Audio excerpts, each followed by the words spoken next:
Então, queridos, hoje nós estamos começando uma matéria nova, a matéria homilética. Eu, particularmente, eu fui professor do seminário da Comunidade da Graça em 5 matérias, e uma delas era a homilética. Eu dei escatologia, homilética, aconselhamento pastoral, batalha espiritual e seitas e heresias. Eu era professor dessas 5 matérias. Ganhei aí, né, uma plaquetinha, não sei se dá para ver, eu ganhei uma plaquetinha aqui de professor homenageado. Dá para ver? Dá não, né? Dá para ver aí, Dá para pessoal? ver por cima, mais ou Dá? menos. Não dá para ver direito não, né? Tá. Então é por causa da câmera aqui que está atrapalhando um pouco. Vamos lá. Mas é essa plaquetinha que eu ganhei aqui, já que não dá para ver. Se eu tirar o fundo, vocês vão conseguir ver. Espera aí. É fundo virtual. Zero. Pronto, agora vocês vão ver. Tá aqui a plaquetinha, certo? Professor homenageado. Então, eu com todo o, como é que eu posso dizer?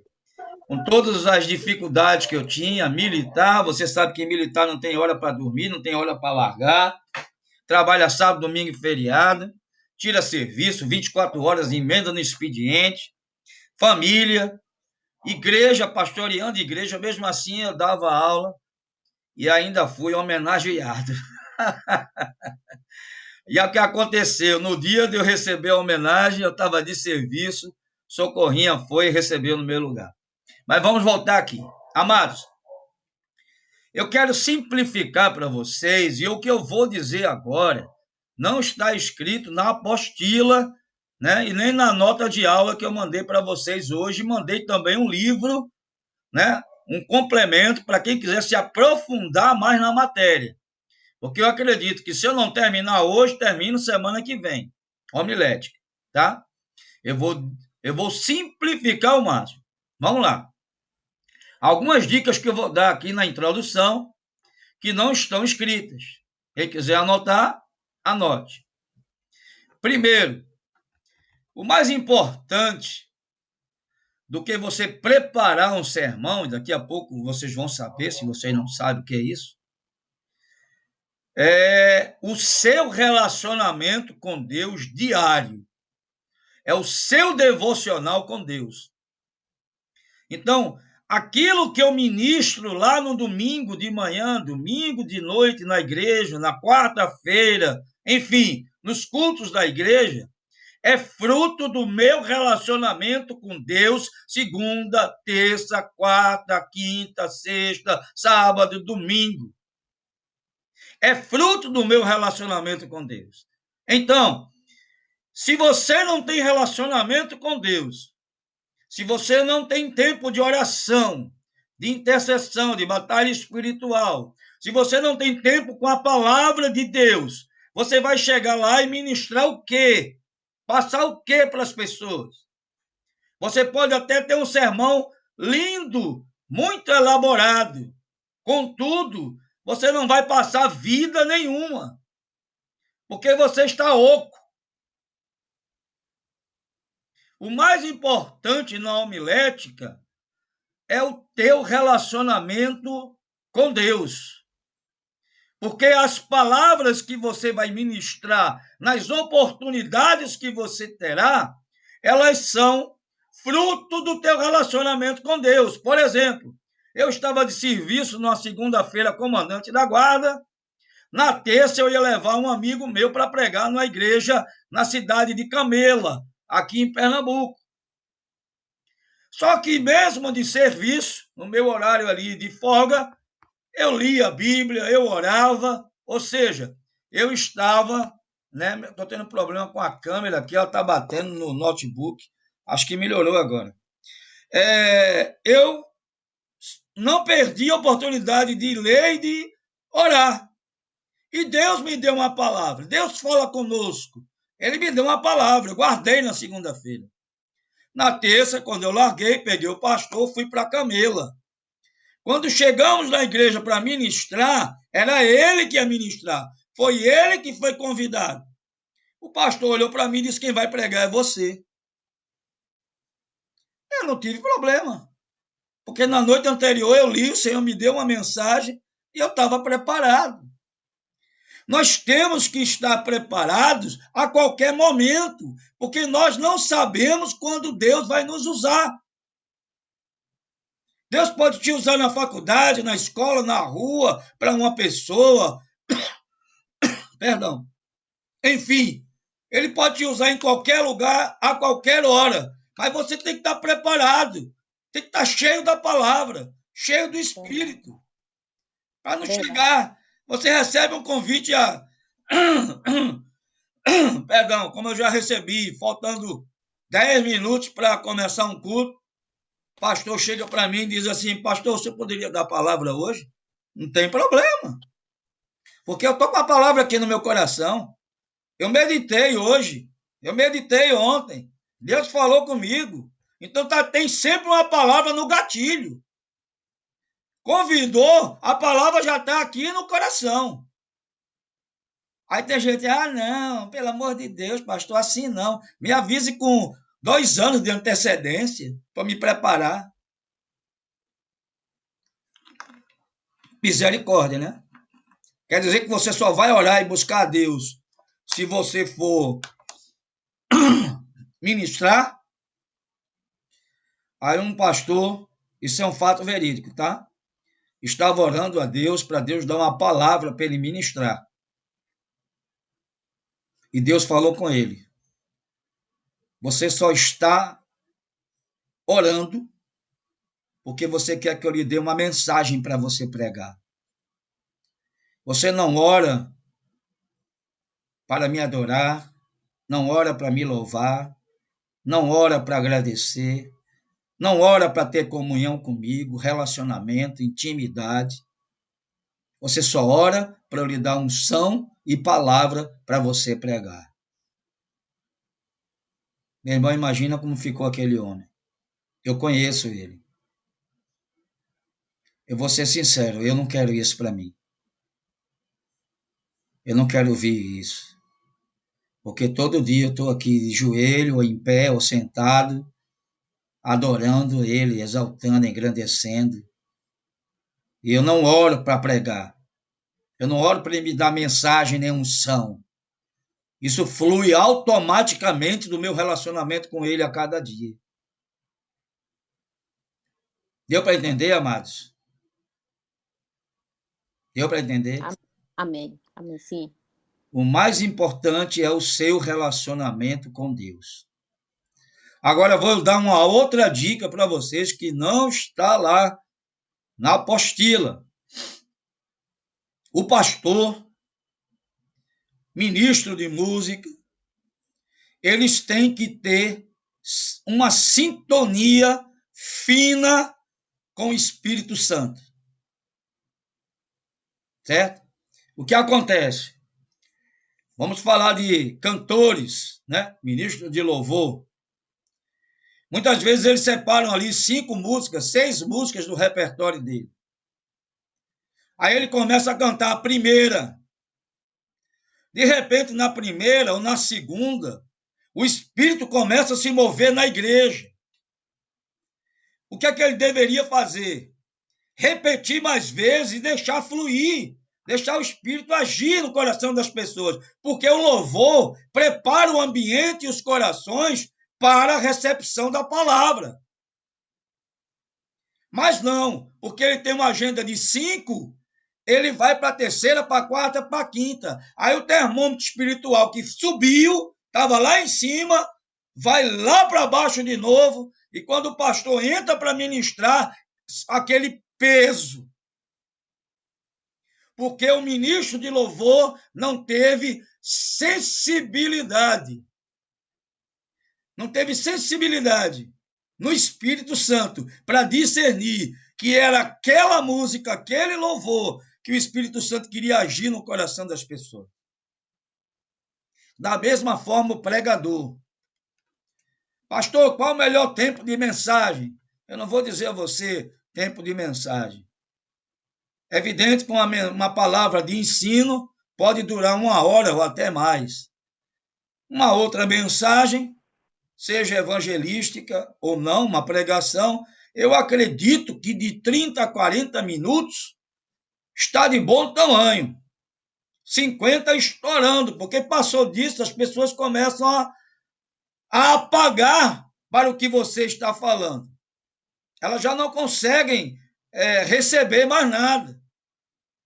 Mas o pastor também tem que estar sensível, porque quando ele vai ministrando, o termômetro do culto vai subindo. O termômetro vai subindo. E ele tem que ter a sensibilidade de perceber quando o termômetro está lá em cima, dele aproveitar, encerrar, fazer a oração, fazer o apelo, porque naquele momento ali, o clima, o ambiente espiritual está propício à manifestação do Senhor, a salvação, a cura, a libertação, e enfim. Mas mas eu ainda tenho coisa para falar, vou continuar o meu sermão. O termômetro faz isso.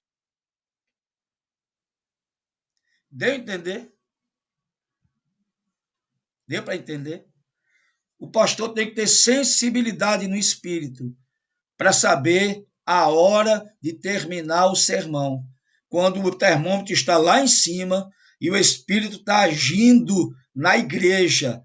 Aquele momento é o momento dele terminar, fazer oração, apelo, e ali as pessoas serão alcançadas, salvas, curadas, libertas, enfim.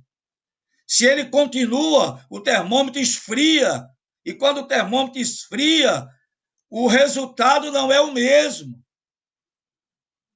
E isso aqui você não vai ver em nenhum livro, ou nenhum estudo, ou apostila falando, né, sobre a homilética, você não vai ver isso, não. Porque isso é fruto de experiência com o Espírito Santo. É fruto de experiência com o Senhor. Às vezes você prepara um sermão, na hora de você ministrar, já aconteceu comigo tantas vezes, que agora eu já considero comum. E o Espírito Santo chega no seu ouvido ali no meio do louvor, ali antes da palavra, e diz: não é isso que eu quero que você fale. Eu quero que você fale sobre isso. E aí? Vai obedecer a Deus ou vai pelo sermão? Pelo sermão você tem segurança, porque você preparou, estudou, né? Está seguro. Mas pelo que Deus pediu para você ministrar, você não tem segurança. Você tem que confiar totalmente nele, que ele vai te capacitar e colocar as palavras nos seus lábios, os textos e etc., e vai fluir. Olha, outra coisa que Iago está falando aqui, eu não estou lendo, mas ele está com problema no microfone dele. A outra coisa que eu ia falar, deixa eu ver se eu me lembro aqui, uma outra dica muito, mas muito importante. Depois, se eu lembrar, eu falo. Vamos lá começar a falar um pouquinho de homilética, tá? Se alguém tiver alguma pergunta, e colocar aí, eu peço para que algum irmão, já que o Iago está sem microfone, algum irmão que tenha microfone aí, Não, pastor, não foi não. Foi Oi? a irmã Celina que está sem microfone. Tá bom a teu microfone? Tá sim. Tá, beleza. Então, alguma pergunta, Iago, lê para mim, por favor. Vamos lá.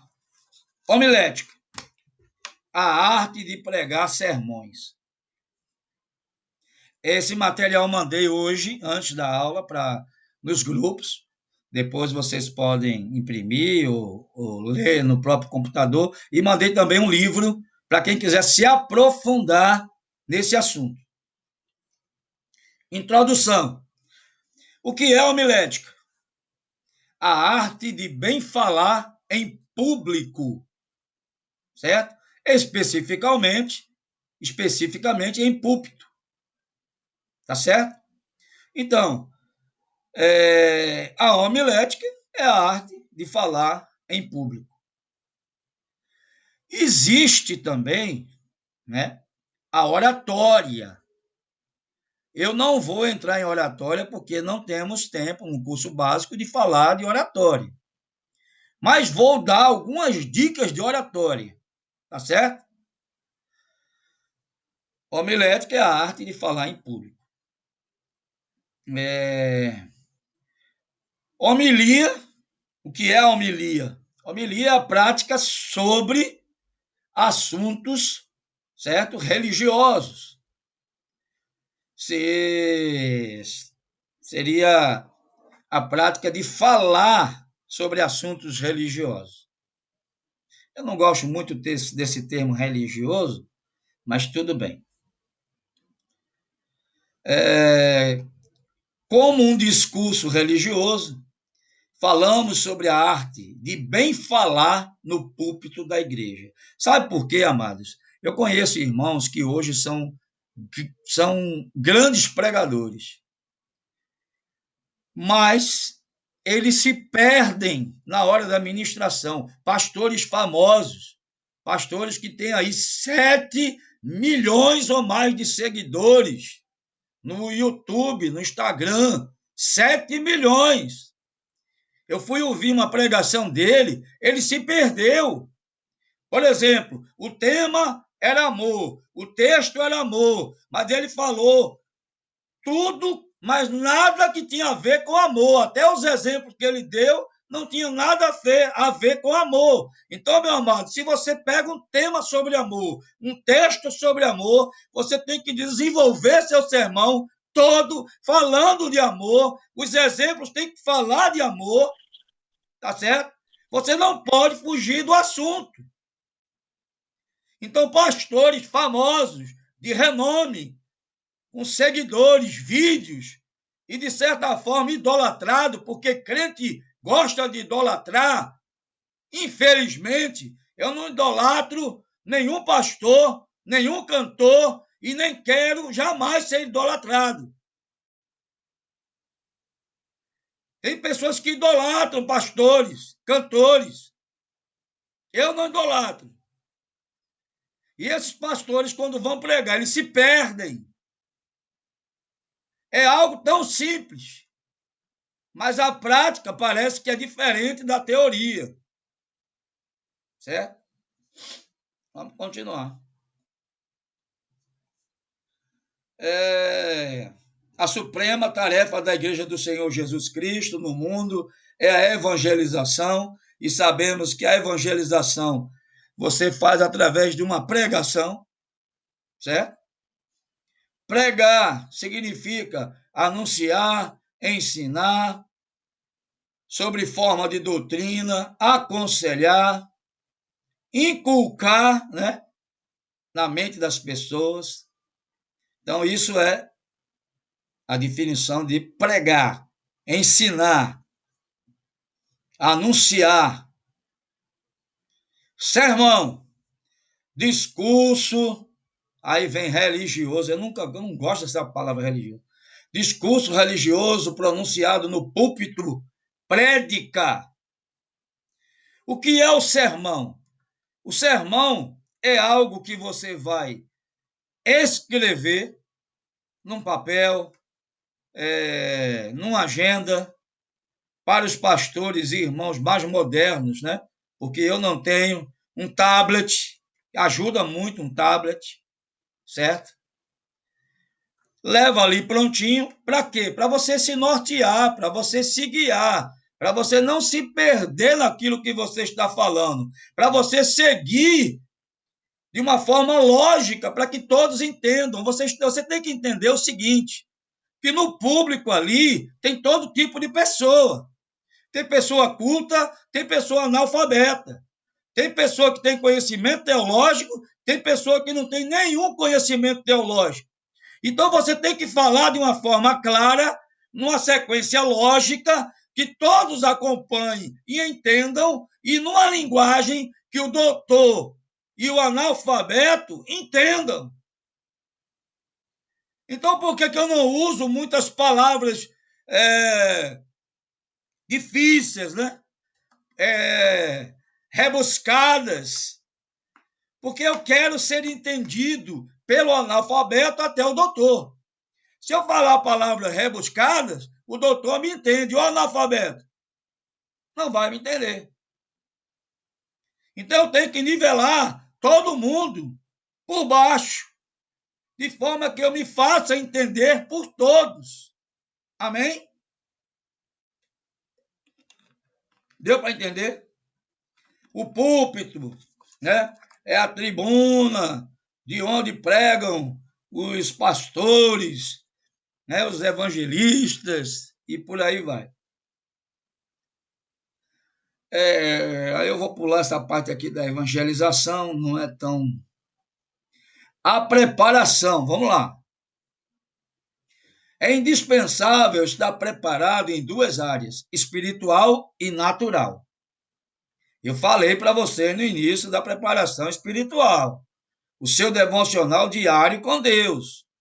Todo dia, se você lê a Bíblia todo dia Deus fala com você. Você anota no papel, porque em algum momento vai ser útil aquilo que você anotou.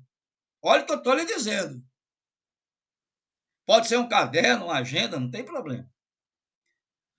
Então é indispensável a preparação em duas áreas, espiritual e natural. Na área espiritual, temos que nos preocupar com sua piedade pessoal, disponibilidade para a obra de Deus, que tem irmão que você chega para ele, pastor, não posso, pastor, não tenho tempo, pastor, não estou em condições, pastor, não estou preparado. E quando é que eu vou estar preparado, meu irmão? Quando é que nós estaremos preparados? Nunca! A questão é que quando a gente não quer, a gente coloca uma desculpa. E quando a gente quer, a gente dá um jeito. Parar com esse negócio de dar desculpa. Meu irmão, você pode dar uma palavra? Posso. E Deus vai te usar, meu irmão. Então, a disponibilidade é importante. Não adianta Deus ter uma pessoa com tanto conhecimento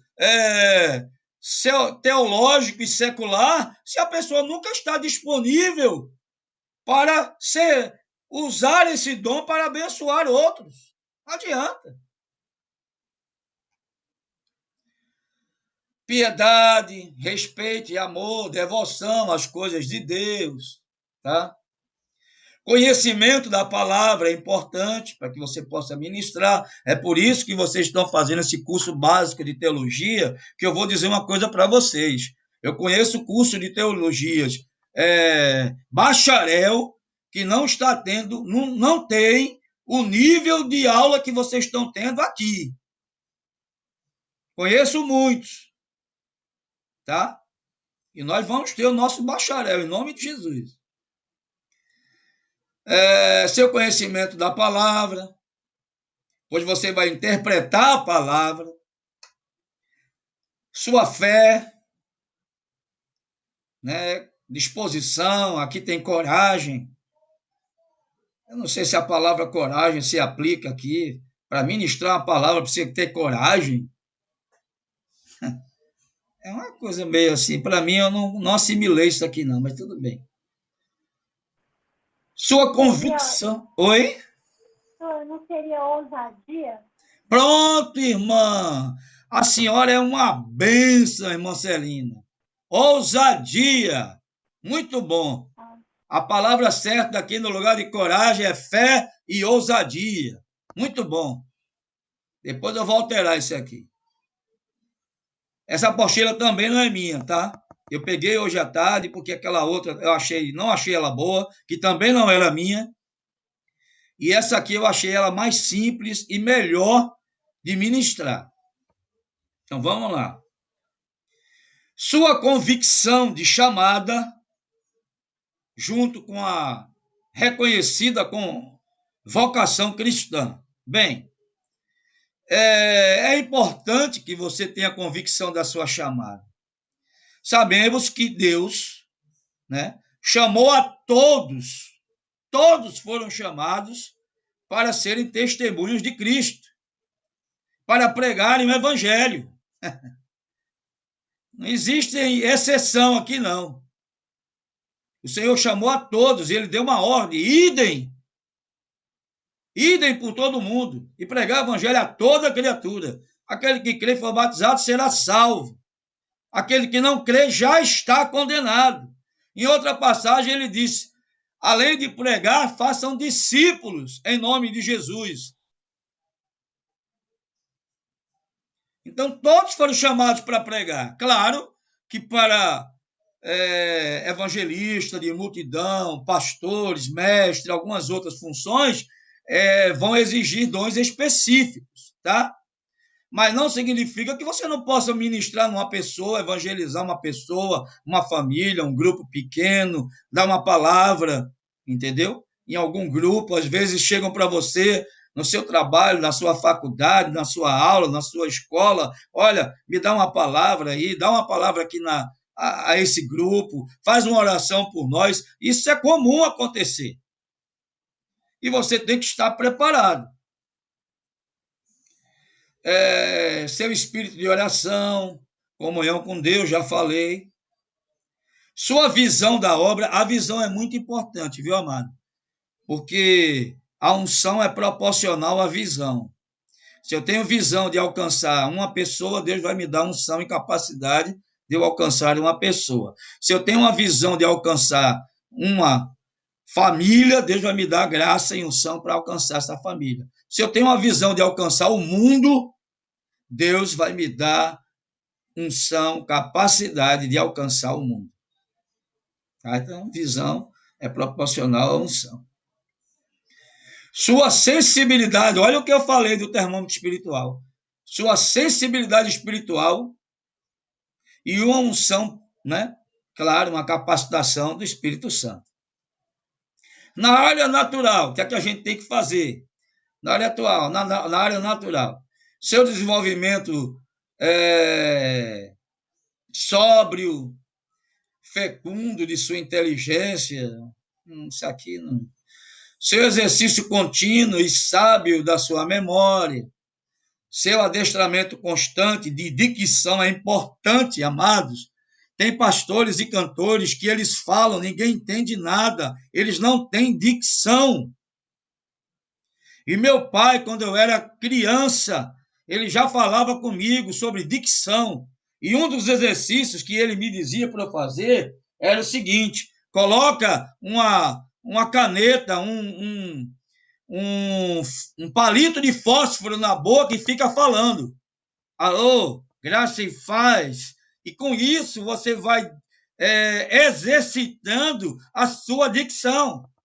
Sinceramente, tem cantores hoje aí que cantam, que eu vou ouvir a música, eu não consigo saber o que ele está cantando, porque a dicção dele é péssima.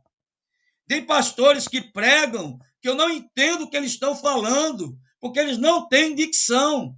Tem que trabalhar a dicção. Existem vários exercícios para dicção. É só procurar no YouTube. Certo? Aperfeiçoamento do idioma, né? Aprender o português é importante. Ser humilde, inteligente, ser honesto. Tá. Preparação psicológica. Meu irmão, vou dizer uma coisa, se você depender de preparação psicológica para ministrar, você não vai ministrar nunca. Quantas vezes eu ministrei na igreja com depressão? Eu estou dando curso para vocês com depressão. Talvez vocês nem saibam. E nem tenham notado. Quantas vezes eu fui para o púlpito, tinha acabado de discutir com minha esposa, tinha acabado de ter um problema com meus filhos, tinha chegado e tido a notícia de problemas sérios na igreja ou com irmãos, mas nem por isso eu podia deixar de ministrar. E nem permitir que aquilo me atrapalhasse. Bem, se era com minha esposa, eu, antes de chegar na igreja, já resolvia ali no carro, já pedia perdão, tendo razão, não tendo, pedia perdão, ajustava para ministrar. Agora, se for uma coisa com os filhos que não tinha como resolver, ou na igreja com as pessoas que eu ainda ia conversar, aconselhar, meu irmão, apaga para isso e ministra. Depois você resolve. Se você for esperar estar bem, emocionalmente, fisicamente, para ministrar, vai ser complicado, viu, meu irmão? Se você não é casado, não tem filho, se você não tem problema de saúde, tudo bem. Mas eu tenho todas essas coisas. Aqui não está ministrando aí pela graça. Ele tem 5 molas no coração, tem angina, e a gente vê literalmente, ele faz por amor, ele não quer deixar de dar aula. Mas a gente vê que ele não está bem fisicamente. Mas se ele for esperar estar bem fisicamente, como é que eles. Quem iria dar essa aula de escatologia? Entendeu, meus amados? Nem sempre você vai estar 100% psicologicamente para você ministrar, não. Tenha certeza disso. Ô, pastor, essa palavra veio para mim, né? Amém. Para mim também. Direitinho para mim. Glória a Deus. Empacotada ali. Olha, irmão, vou lhe contar uma história aqui para vocês aí. Quando eu pastoreava uma igreja aqui na cidade de Itapissuma, eu não sabia que eu tinha 2 tumores aqui no rosto que preenchia as maçãs, preenchia aqui em cima as narinas, eu falava fanhoso, e estava preenchendo a minha garganta, ou seja, ou eu tirava ou eu morria asfixiado. Eu não sabia.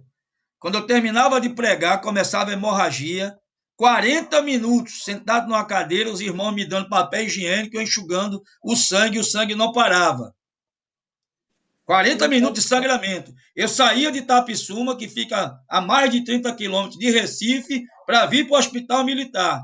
Chegava lá, pensavam que era pressão, dava remédio, pensavam que era sinusite, dava remédio, e não era um nem outro, era um tumor. Isso passou quase um ano. Depois de vigília, antes de culto, depois de culto, eu tomando banho para ir para o culto e o sangue derramando. Mas eu não deixava de ministrar. Molhava a minha camisa toda de sangue. Jesus. Pode falar, Ione. Jesus Cristo. Pois é, e sabe o que foi que aconteceu? Minha mãe pagou um médico particular, doutor Fábio Coelho, eu faço questão de falar porque ele merece sim. Doutor Fábio Coelho descobriu o que era e disse, olha, tem que operar urgente. E eu fui operado por ele no Hospital Português, ele não cobrou nada. Jesus. Ele é professor da Universidade Federal, um médico conceituado em cirurgia de cabeça. Ele pensou que podia tirar em vídeo pelo nariz, laparoscopicamente. Não deu. Teve que abrir o céu da boca de tão grande que estava e tão enraizado. E a fita de vídeo, ele pediu para mim para poder ficar com ela para dar aula na faculdade. E eu disse, pode ficar, doutor, não tem problema nenhum. Que coisa. Então, amados, se eu fosse esperar ficar bom para poder ministrar, a igreja ia passar um ano sem pastor. Ou mais de um ano, eu acho que foi mais de um ano. Vocês estão entendendo, amados? A seriedade do que é.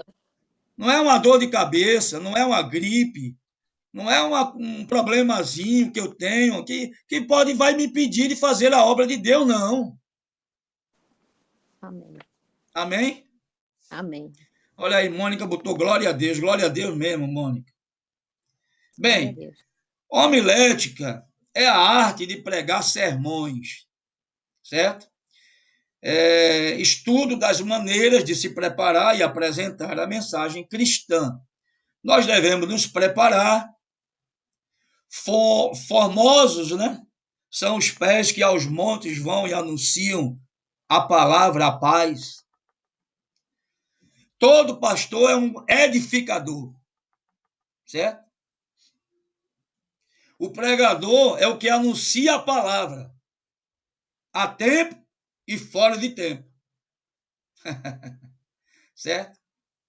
Aí vem características da pregação. Eu não vou falar sobre características da pregação, depois você lê. Aqui fala sobre a pregação deve ser com convicção, isso é claro. Cristo deve ser o centro da pregação. Nós já falamos isso, eu já falei isso em outras matérias, que a pregação tem que ser cristocêntrica, Cristo tem que ser o centro, assim como louvor e adoração, as nossas músicas têm que ser cristocêntricas. Perdão. As palavras de hoje deixaram de ser cristocêntricas, as mensagens. Fala de tudo. Fala de autoajuda, de coach. Fala de um monte de coisa. Menos de Jesus. Vai falar, Iago, alguma coisa? Não? Beleza.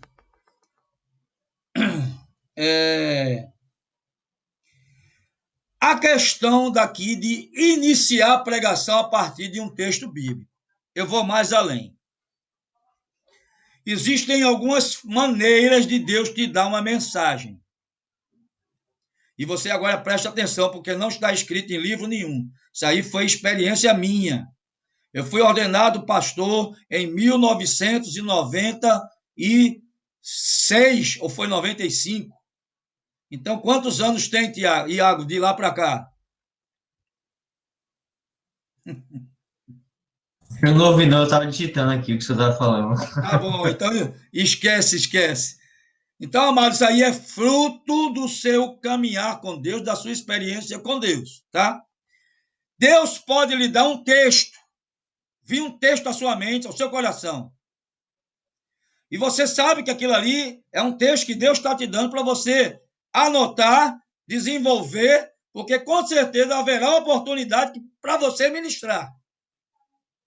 Por exemplo, Deus te dá 1 Coríntios 13. Fala sobre o quê? Sobre o amor, não é isso? Aí você vai, em cima do texto que ele lhe deu, desenvolver seu sermão. Colocar um tema. O sermão é muito igual a uma redação. Ele tem introdução, desenvolvimento e conclusão. Só. Nada mais. O pessoal complica muito. Tema, subtema, texto principal, texto secundário, não sei o quê. Meu irmão, pode ver o pastor Hernandes Dias Lopes e outros pastores famosos pregando. Eles não fazem isso. Eu nunca fiz isso. Eu uso o texto, o tema, o texto e desenvolvo a ministração e pronto. Isso, um grande homem de Deus. Então, meus amados, eu estou falando da forma mais simples, tá? O sermão, ele é composto de uma introdução, de um desenvolvimento e de uma conclusão. Deus pode lhe dar um texto para você, através do texto, colocar um tema e desenvolver o sermão. Deus pode lhe dar um tema, só o tema, amor. E você tem que correr atrás do texto e desenvolver o seu sermão, certo? Às vezes Deus fala comigo uma palavra, perdão. Aí eu, vou para a Bíblia, procurar textos que falem sobre sermão, sobre perdão, e desenvolvo o meu sermão. Deus pode começar lhe dando um texto, Deus pode começar lhe dando um tema. Às vezes, quando você é convidado por alguns pastores, eles lhe deixam livre.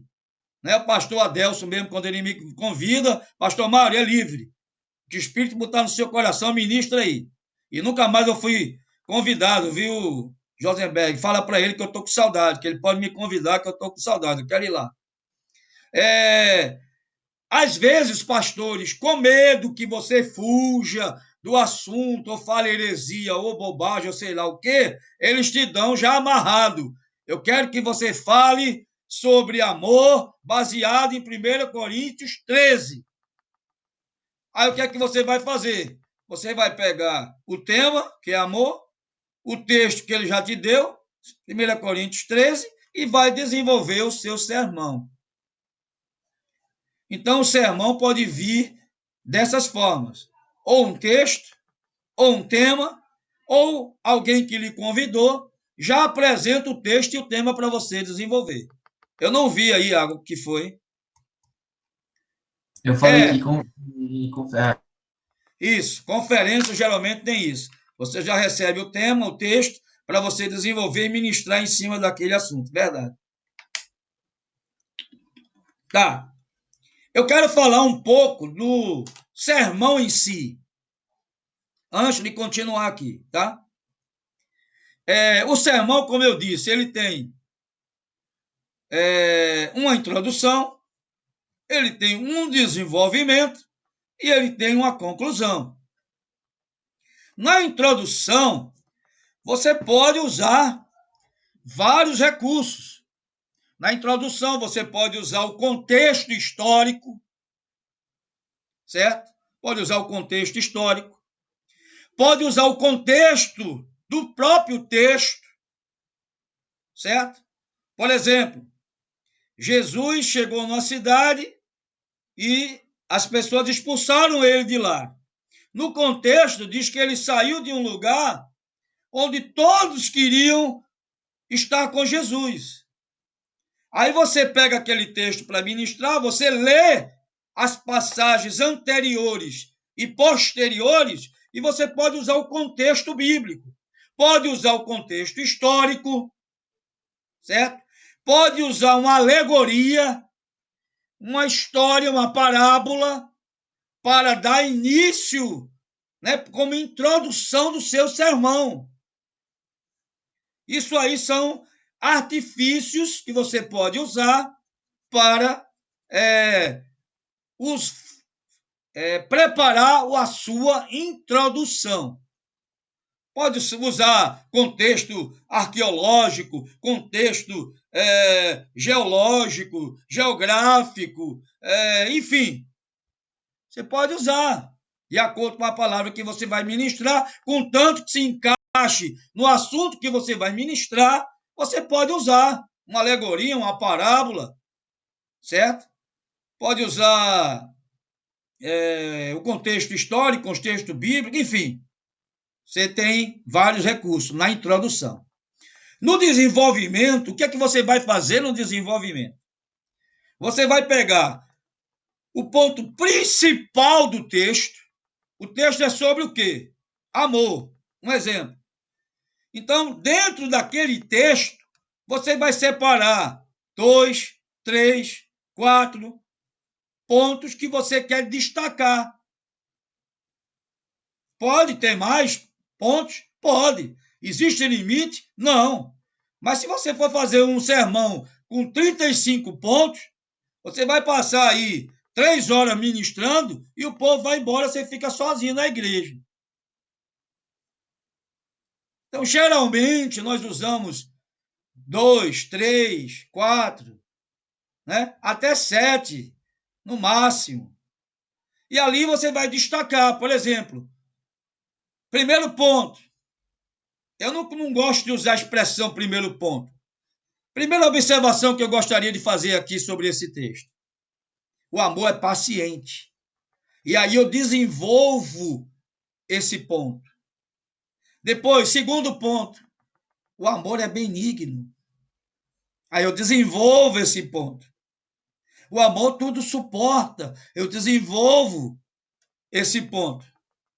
Então, os pontos que eu vou usar no meu desenvolvimento, eu escolho os pontos e vou desenvolvê-los de forma que eu possa transmitir às pessoas e as pessoas entendam numa sequência lógica, numa linguagem simples, que todos entendam. Deu para entender? Deu? E a conclusão, todo mundo sabe que é uma conclusão, né?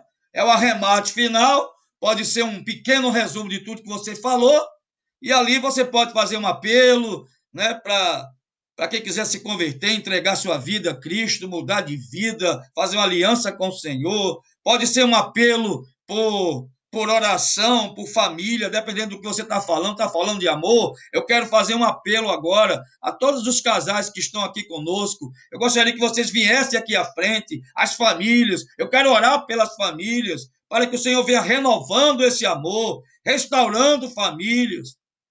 Entendeu? Então, é por aí, gente. É por aí. A conclusão vai ser de acordo com o tema, o texto e o desenvolvimento. Pode ser um apelo, pode ser uma oração específica para a família, uma oração específica pelos enfermos, um apelo para a salvação, vai depender do assunto que você está falando. Vendo dessa forma, eu pergunto a vocês, é difícil preparar um sermão? Não é. Qualquer pessoa que faça uma redação sabe preparar um sermão. Verdade.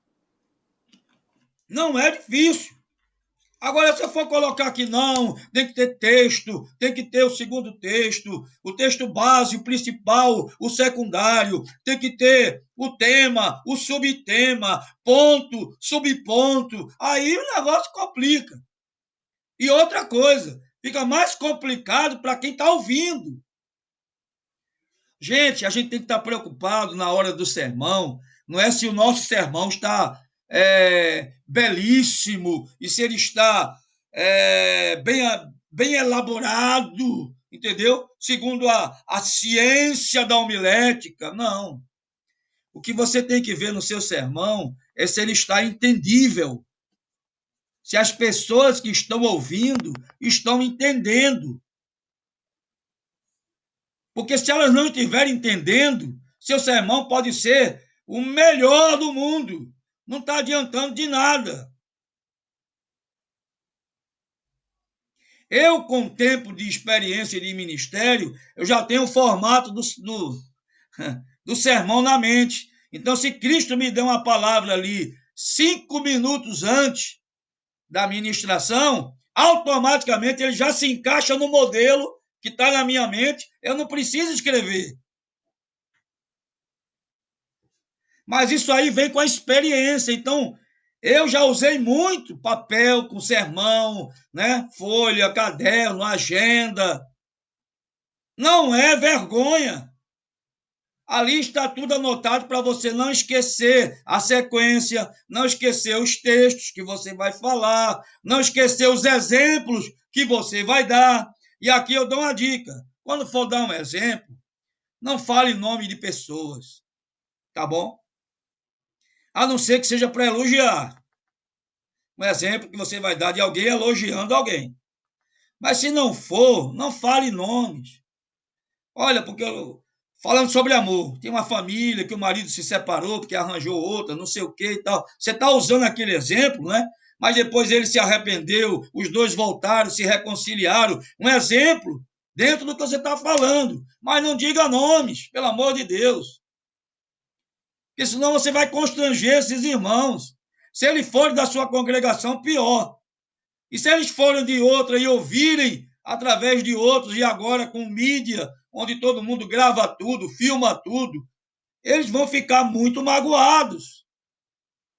Então, quando formos dar os nossos exemplos, não dê nome aos santos. Conte o milagre, mas não diga o nome do santo. Amém? Amém? Então, me fiz entender? Amém? Amém. Ok. Então, ó, pelo horário, eu vou parar aqui, certo? Mas semana passou rápido, não foi? Por mim, eu ficava e terminava hoje, certo? Mas eu sei que vocês têm compromisso, tem trabalho, tem aula, e Ione está aí numa obra, né, que ela está fazendo no apartamento dela, enfim, cada um tem suas. Mônica vai acordar cedo para trabalhar, tem faculdade, enfim.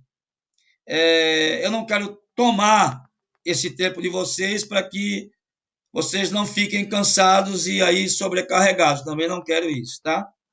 Mas eu acredito que semana que vem eu termino a homilética. Vou falar dos tipos de sermão, certo? Vou explicar cada um deles. O que eu mais uso é o textual, certo? A gente vai falar ainda, não se preocupe. Ah, o que é? Calma, você vai saber, tá? Vou falar do... Perdão, é o expositivo. Oh, meu Deus, é a memória, Iago. Termão positivo é o que eu mais uso. Por quê? Porque o sermão expositivo, ele é fiel à palavra. Por mais que a pessoa queira, ela não tem como fugir das escrituras. Ele vai analisar verso por verso, texto por texto ali, a palavra, palavra por palavra. Então não dá para o camarada inventar. Tem uns até que inventam, viu? Mas é muito difícil. Então o sermão expositivo é o que eu mais gosto e o que eu mais uso quando estou ministrando. Tá bom? Mas isso aí nós vamos saber semana que vem. Eu vou dar algumas dicas para você, né, em relação à roupa, a como se portar no púlpito. Vou dar algumas dicas de oratória, embora não vá falar de oratória exatamente, mas vou dar algumas dicas. E eu creio que semana que vem nós encerramos. Peço que não percam. Eu estou preocupado com o número de alunos, porque há 2, 3 semanas atrás nós tínhamos 21 alunos online, certo? Iago botou também. Nós tínhamos 21 alunos online, nós temos 50 e poucos inscritos no grupo do Telegram, 52. Ainda tem um grupo do WhatsApp que o Aquino criou, porque alguns irmãos não conseguiram migrar. E cadê todo esse pessoal? Eu fico preocupado. Mas glória a Deus por vocês que estão continuando. Mas eu me preocupo com esses outros, onde é que eles estão, o que é que está acontecendo. Entendeu? Tem que chegar para a gente falar. Não, pastor, estou com problema, mas vou voltar. Não tem problema. Vai ter que dar um retorno para a gente, tá? Não é porque eu só falo para 20 pessoas, não, eu prego para uma pessoa com a mesma alegria que eu prego, que eu ministro para 40 pessoas, para 100 pessoas, para 4.000 pessoas. Eu já preguei para 4.000 pessoas em Manaus. Então, a alegria de ministrar para 4.000 como para pregar para um é a mesma. Para mim, a alegria é a mesma, porque uma vida tem um valor incrível para Deus. Marisa botou aqui, estou aqui firme, amém, glória a Deus. Então, amados, tem alguma pergunta? Nós estamos encerrando a aula. Alguma pergunta dentro do que eu falei?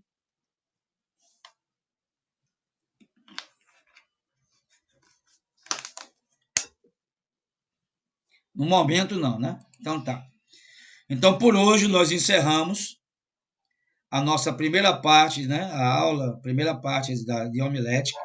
Semana que vem deve ser a segunda e a última. E eu vou passar alguns exercícios para vocês. O exercício que eu digo é a prova. Vocês vão preparar sermões para mim. Eu vou pedir sermões expositivos, né? E os outros tipos de sermões. Eu vou dar tema para vocês desenvolverem o texto e o sermão. Eu vou dar o texto para vocês desenvolverem o tema e o sermão, tá? Eu vou fazer tudo isso aí para vocês aprenderem. Se vocês não aprenderem, como é que vai ser? Vão começar falando de um texto, dando exemplo de outro, depois entra em outro assunto que não tem nada a ver com o que está falando, aí daqui a pouco você pode até estar entendendo alguma coisa, mas quem está sentado está totalmente perdido, não está entendendo nada. Amém, meus amados? Então, uma boa semana, uma semana abençoada. Vou postar as 2 aulas, a do pastor Vitor e a minha, tá?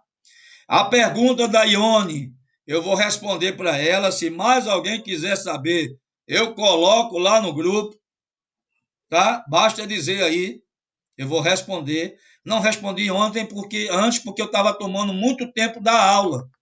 E eu quero, né? Queria dar aula, como assim fiz. Tá bom, queridos? Então, graça e paz, uma semana abençoada. Deus abençoe. Qualquer dúvida, manda no meu privado aí ou no grupo que a gente vai responder com o maior prazer. Amém, Deus pastor. abençoe. Obrigada. Pode falar, Ione. Obrigada. De nada, vou mandar, viu, Ione, para você. Tá certo. Que Deus abençoe vocês, tenham uma semana abençoada e saibam que nós já criamos um vínculo com vocês. Eu posso dizer de coração, eu amo vocês. Amém. Assim como eu creio que também o pastor Vitor, o pastor Osimar, nós Amém. amamos cada um de vocês e queremos somente o melhor para vocês. Queremos Nós que sentimos. vocês. Nós sentimos isso, sentimos. Pronto, obrigado, Ione. Feedback. Obrigado. E eu sinto também, eu sei que vocês me amam. Mônica botou aqui, obrigada, aula maravilhosa, glória a Deus. Glória Então, a Deus. até semana que vem, tá bom? Até, pastor. Um beijão, Deus abençoe. Podem me procurar no privado e vou responder você já, Ione. Fica na Tá. paz. Amém. Tchau.